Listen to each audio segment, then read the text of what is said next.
Now, don't touch that dial. Listen to...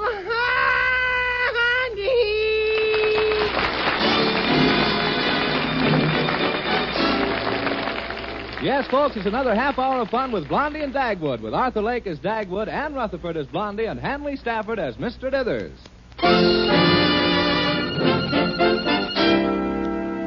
Blondie and Dagwood in just a minute, but first a word from the Ford Dealers of America. Again, for 1950, Ford has won the Fashion Academy Gold Medal Award as Fashion Car of the Year. Listen to what Mr. George I. Hutchings, a fireman from Des Moines, Iowa, one of the more than 230,000 happy owners, said about his 50 Ford. I was surprised a low-priced car could have the room and beauty inside that my 50 Ford has. I was expecting that only the most expensive cars would have that much space and would look as rich. With the style on the inside equal to that on the outside, I can see now why my friends told me to get a new Ford. The smooth power and pep of that V8 engine and the comfort of driving my 50 Ford makes me the proudest car owner in town. Comments like that are heard every day by Ford dealers. But we want you to prove for yourself that the new 1950 Ford is the one truly fine car in its field. The classified phone directory will give you the name of your nearest Ford dealer. Or perhaps you know him personally. Call him tomorrow and ask for a test drive in the new 1950 Ford. Feel its comfort. Hear the purr of its mighty V8 or 95 horsepower 6. See its many big car features. Yes, see, hear, and feel the difference yourself. Test drive the new 1950 Ford tomorrow. And now for our weekly visit with your neighbors, the Bumsteads of Shady Lane Avenue. Well, it's about 6 o'clock in the evening in the Bumstead household. Dagwood has just come home from the office, has taken his usual dive for the couch, and is lying there all unraveled as Blondie tells him what happened during the day. And then at 4 o'clock, Alexander's schoolteacher, Miss Ellerby, called out. Yeah, and she said she was keeping Alexander after school. And said that she was keeping... How did you know? Well, last night, Alexander got me to teach him my good old 1-2 punch. You're encouraging him to fight, Dagwood. Oh, shame on you. Oh, no, I'm not. But I'll bet he's passing out a few black eyes that he owes to a few of his friends on his way home. I wish I was young again. Boy, would I get into trouble. Well, I don't think he's been fighting. No, he's a Bumstead, and I'll bet he's been fighting. What do you bet? What I'll bet. Okay, if he hasn't been fighting, I'll do the dishes tonight. Now, if he has been fighting, you've got to take care of the furnace. How about that? It's a bet. And that includes going down to look at it at 5 in the morning. Well, that's a hard bargain, but okay. Am I going to enjoy kicking you out of bed at 5 o'clock in the morning? Oh, boy. Oh, I'll see who it is, dear. Okay. I'll just curl up here on the couch and rest my eyes a little bit. Why, hello, Miss Ellerby. Well, come right in. How do you do, Mrs. Bumstead? Thank you. Oh, my, this room is so homey. Those beautiful curtains, the lovely furniture, the rugs, and... Oh, this cute dog sleeping on the couch. Hey, cut it out. You're tickling. Hey, get your hands off me. Now, stop. It's not a dog, it's a man.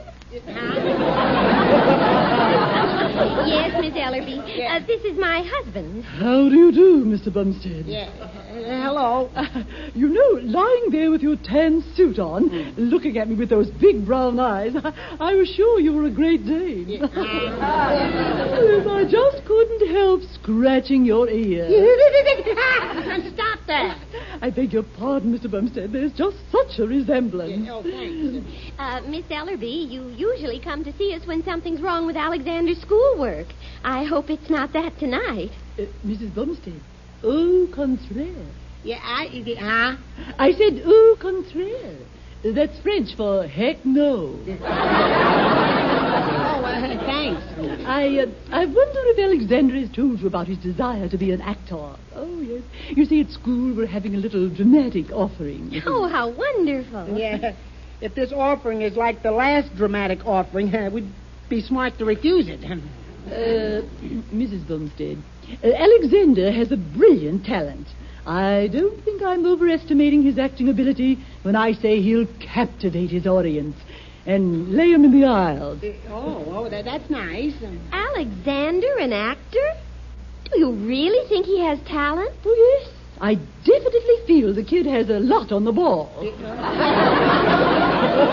Hey, what do you teach, Miss Ellerby? English, of course. And the drama.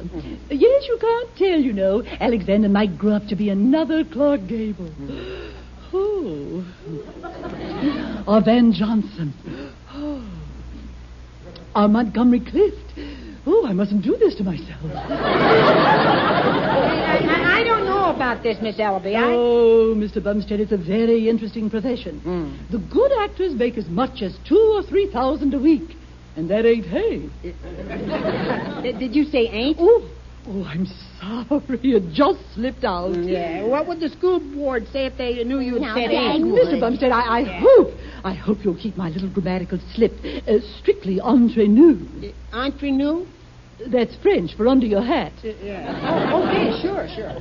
Now, you won't discourage Alexander in his acting aspirations, will you? No, we won't say anything for a while, at least. Well, thank you. Now, I really must be running along, and thank you again so much. Well, I'm glad you dropped in, Miss Ellerby. Au revoir. Yeah, Ford Coupe. Oh, Mr. Bumstead, I still say you'd make a wonderful Great Dane.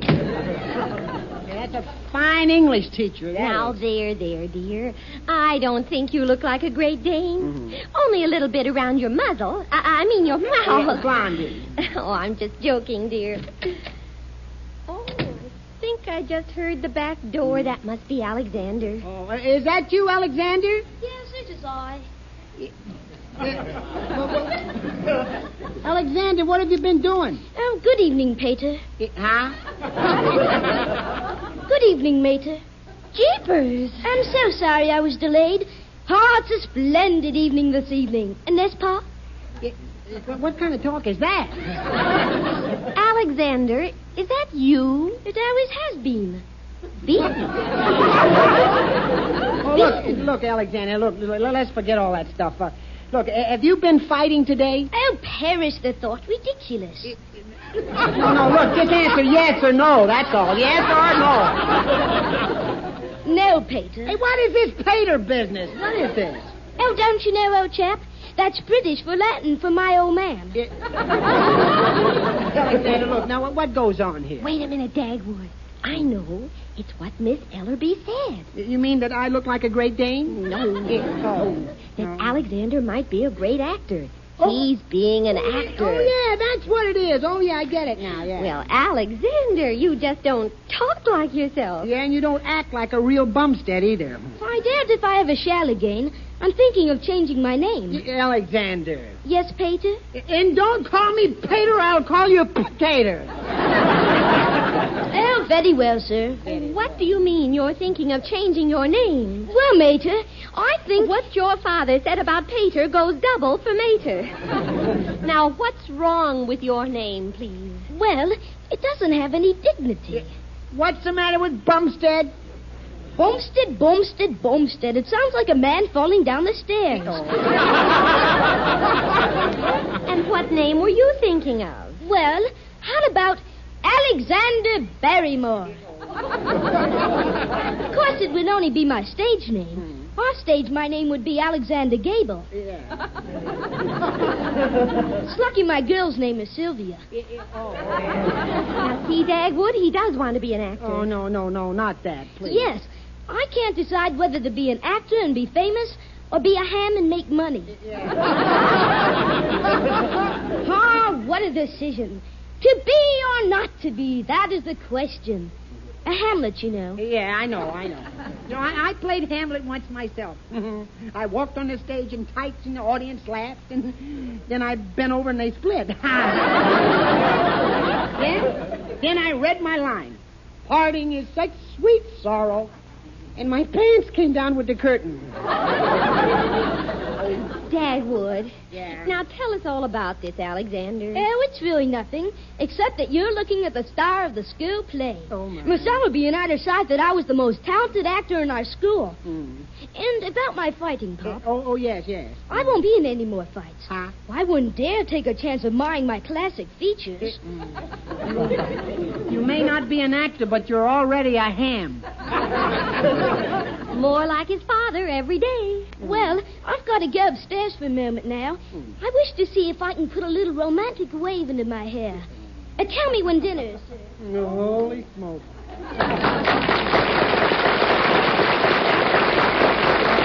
How do you like that? Our son, an actor. My, you'd think he was a star already.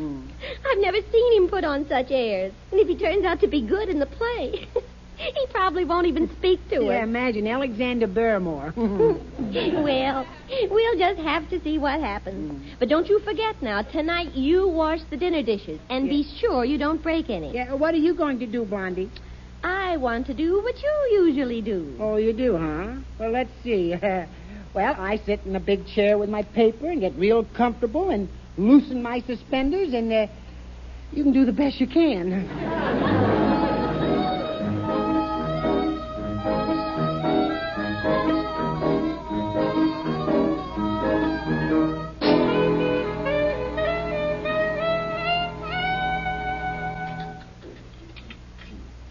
Oh, this is wonderful with Dagwood doing the dishes.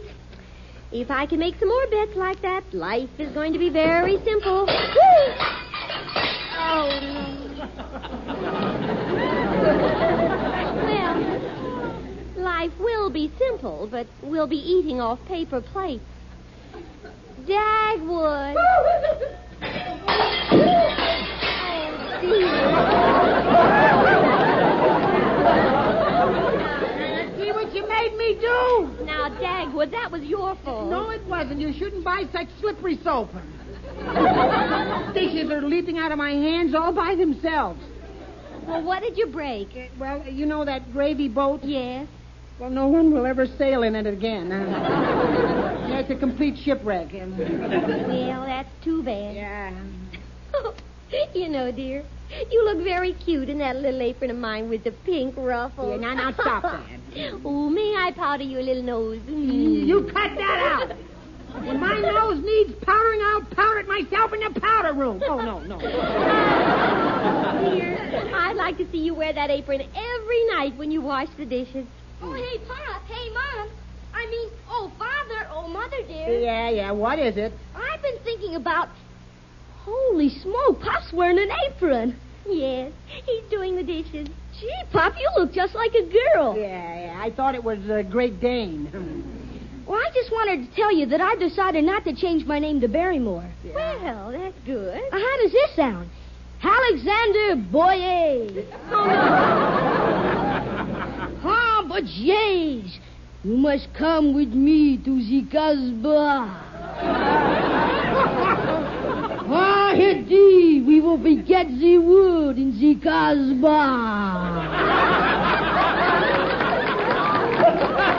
How's that? Bah.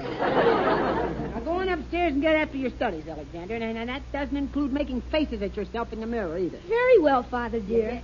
And don't call me Father, dear. Call me Pop, dear. Well, whatever you say, sir. Oh, by the way, Mom, Yes, Alexander. tomorrow morning I think I'll have breakfast in bed. Tea bags and crimpets, please. Yeah. Yeah. Well, good night, ham bone.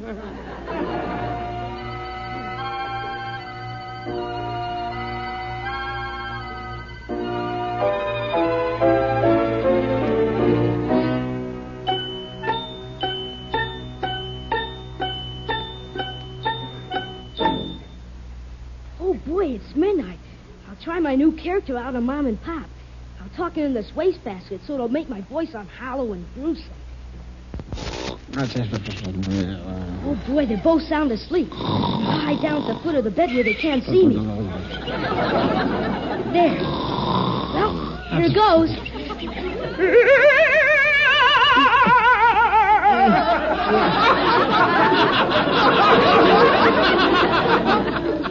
What did you say, Blondie? Hey, what's that? What's that? What was what, Dagwood? I heard something awful.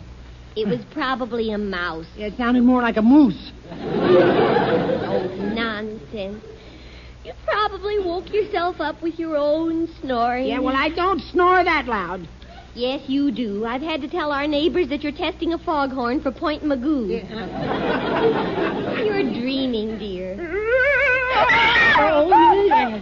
If I'm dreaming, it sure is gruesome dreaming. Dagwood, what was that? Yeah, well, I happen to ask you first. All I know is that I'm scared silly. Well, turn on the light. I'd rather not. But somebody or something is in the room. That's why I don't want to turn on the light. Yeah, I'd rather not see it, Blondie. Oh, I'm going to turn on the light. Dagwood, do you see anything? Dagwood, do you see anything? How can I? I've got my head under the covers. Well, I don't see anybody. Guess it must be just our imagination. Well, I'll turn the light off and let's get back to sleep. You cannot escape your doom. Oh, that did it. Who's there? Evil spirit of Kaloum. Your doom is here. Get down on your knees and say your pajamas. Say your prayers. Alexander Bumstead.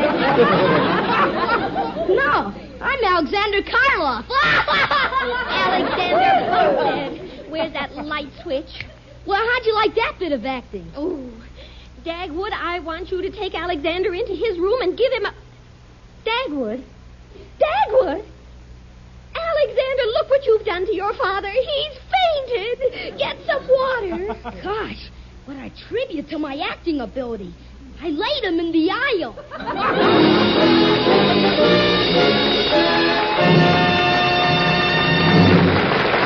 We'll continue our story in just a moment, but first, here's a message from the Ford Dealers of America. More than 230,000 happy owners agree it makes sense to drive the 1950 Ford before you buy any car at any price. And your local Ford dealer invites you to test drive this great new car in your own way. Yes, get behind the wheel of the new Ford, which again for 50 has won the Fashion Academy Award as America's Fashion Car of the Year. Touch the starter and thrill to the instant response of the mighty Ford engine that whispers power. Now take this 50 Ford out into traffic and notice how completely easy it is to handle.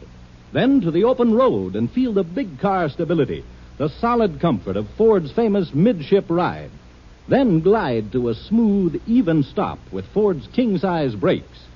You'll agree that in every way, here is the one truly fine car in its field. So call your nearest Ford dealer tomorrow. He'll be delighted to arrange a test drive in the new 100-horsepower V8 or its companion in quality, the 95-horsepower 6. See, hear, and feel the difference by test driving the new 1950 Ford. Well, after what happened last night, Dagwood didn't get back to sleep for a while, and consequently, he overslept this morning. He's a little late, and he's had to whiz out the door to top speed. Hey, goodbye, Dagwood. Goodbye.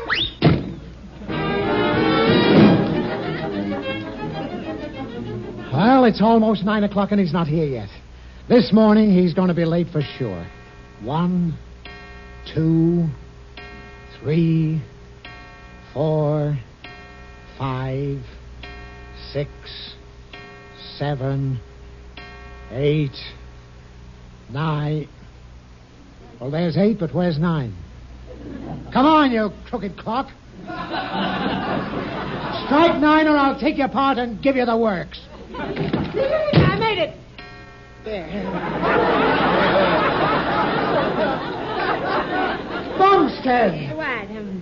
Why is it that clock always waits for you? Oh, that's very simple, Mr. Dithers. I run very fast. And according to Einstein, time approaches zero when the velocity of a mass approaches the speed of light. Well, you're a mass, all right. Mr. Dithers, yes. Blondie wanted me to discuss a little something with you this morning. My answer is no, if it's about a raise. No, it isn't about a raise. Oh, well, in that case, it Just sit down and rest your brain. Yes, thank you. Now, I have a problem. Well, what's unusual about that? I got a problem, too. I've been married to it for 24 years. No. This is about Alexander. You know, he wants to be an actor. You know, I was an actor when I was a boy. Yeah? The romantic type, of course. Mm-hmm. Women used to swoon when I'd quiver my nostrils. Yeah. Imagine that. Mr. Dithers, did you know Shakespeare? Why, certainly. Out, brief candle. Life's but a walking shadow. A poor player that struts and frets his hour upon the stage. And then is heard a no more. Ah. Do I know Shakespeare? Yeah. Yeah, but I meant, did you know him personally? Bumstead, Shakespeare died in 1616. Oh, excuse me. That's before your time, I guess, yeah. I was very small, yes. Yeah. Yes, sir, I was a wonderful actor. But it wasn't easy for me. Yeah, it sounds like it wasn't easy for the audience either. Mr. Dithers, what was your most difficult role? Trying to make 10 the hard way. Oh! You mean acting? Yeah. Oh, well, get this. Ah, darling, come with me to the Casbah. You love me, so kiss me. Mr. Dithers, I didn't know you cared. Bumstead, now, who did that sound like? Yeah, it sounded a little bit like Alexander then. Mr. Dithers, look, now, please, couldn't you just come over home with me tonight and give Alexander a little fatherly advice? Well, what's wrong with you? Well, you know how kids are. They don't pay any attention to what their parents tell them, but they'll listen to the first strip that comes along. What's that? I mean, the first dope. No, they'll... Please, never mind the apologies. Yeah, well, anyway, you could tell him about the disadvantages of being an actor, couldn't you? Disadvantages? Yeah. Well, actors make a lot of money and have to make love to beautiful women and have big homes with swimming pools, have to make love to beautiful women and, what are the disadvantages? No, please, Mr. Dithers, you will talk to Alexander tonight, now, won't you? What are you having for dinner? Roast prime ribs of beef with mashed potatoes and gravy. I'd be delighted.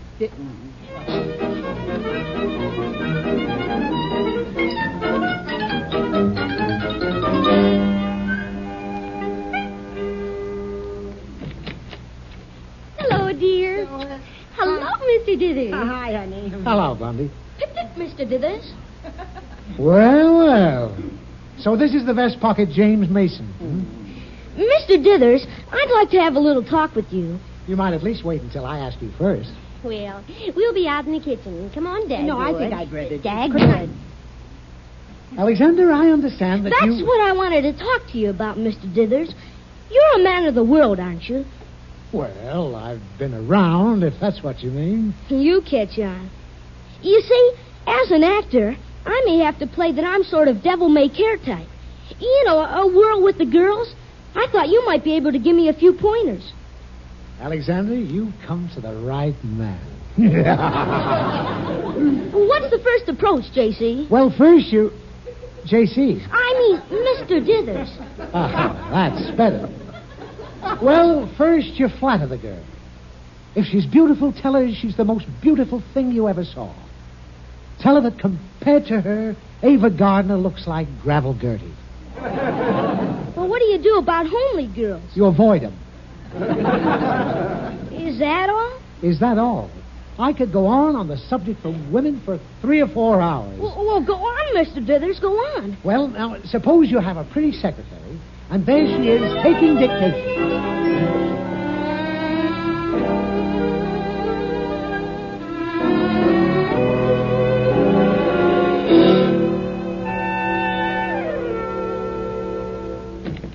Well, you two through talking yet? Yeah, Mr. Dithers, did you give Alexander some fatherly advice? Well, yes. Let's just call it advice. Yeah. Come in. Where's Alexander now? Oh, he's just calling up Little Skirt. That girl he knows. Can I talk to Sylvia, Mrs. Gibson? Thank you. Did you talk him out of wanting to be an actor? Well, you see, Well, go ahead. What were you talking about? Sylvia. Hello, Sylvia. This is Alexander. How are you, you gorgeous hunk of plunder? Gorgeous hunk of plunder. What kind of talk is that? Well, I better be running along now. Well, certainly you are. Why, Sylvia, you make Ava Garner look like Gravel Gertie. Boy, Mr. Dithers, has she ever eaten it up? Well, I better be running along now. Listen, Luscious, if you're a good girl, I'm going to give you a break. I want you to carry my books to school tomorrow. You heard me. I'll wait outside so I won't have to ring your bell, see? What if it is cold? It'll do you good. Song, baby!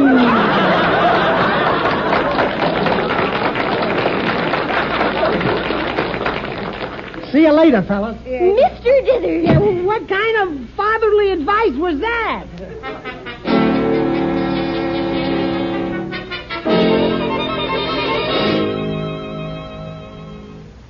Well, I guess Alexander ought to be back home from school any minute now, huh? Dagwood, I don't mind Alexander becoming an actor later, but first he's got to live like a normal growing boy. We've just got to get this stage-struck business out of his head. It's almost impossible now. Wait a minute. I think I've got it, Dagwood. Right. We'll do a little acting ourselves. What do you mean, Blondie? Well, when he comes home, you can play a hard-boiled character like Humphrey Bogart or Alan Ladd or Burt Lancaster. Hey, I'd like that. And I'll be a hard-boiled wife. We'll show him how much fun it is to have someone acting different parts at home all the time. Well, can you do it, dear? Well, I can try. Of course, I'm afraid it's going to be a traumatic experience for him, but it's all for the best. Oh, Mother, dear. Oh, Father. Wait, let him come in here. Yeah, and then we'll let him have it. Yeah. Oh, there you are, Dagwood. Yeah, don't call me Dagwood, see? If you call me that again, it's going to be just too bad for you, Shorty. Hey, what's the matter with Father, Mother? How'd I know what's the matter with your old man? Now, look here, Alexander. We don't like the way you talk, see? You sound like a sissy, see? Who doesn't like the way I talk? Me and Bummy here.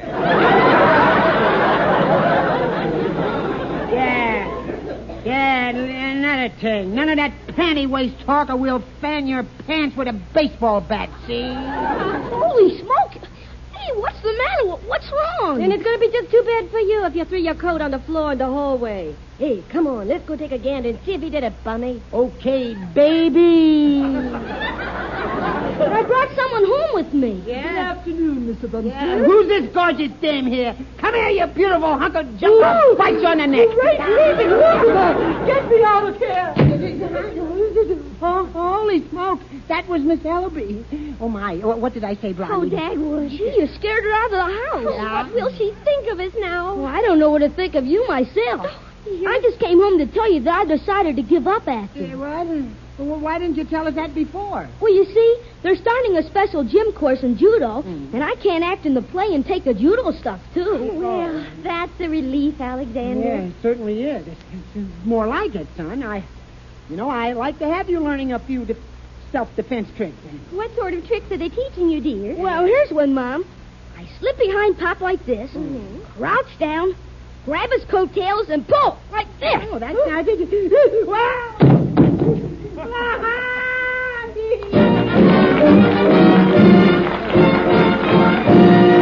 Now, a word from the Ford Dealers of America. If it's a new truck you're looking for, your Ford dealer has big news for you. Ford truck prices have just been reduced. That's right, price reductions up to $80. These reductions are made possible by engineering advances and improved production methods. Ford trucks at these new reduced prices have all the extra value features that made Ford America's #1 truck value. The industry's only choice of V8 or 6, the $1 million cab, bonus-built construction. 21 smart advancements that give you more performance at less cost. Stop in at your Ford dealers today. See Ford trucks for $50 at the new reduced prices. Remember, Ford trucks cost less because Ford trucks last longer. Latest available registrations prove it. Listen to Blondie next week over many of these same ABC stations. Yeah, we're a little late tonight, folks, so good night, everybody.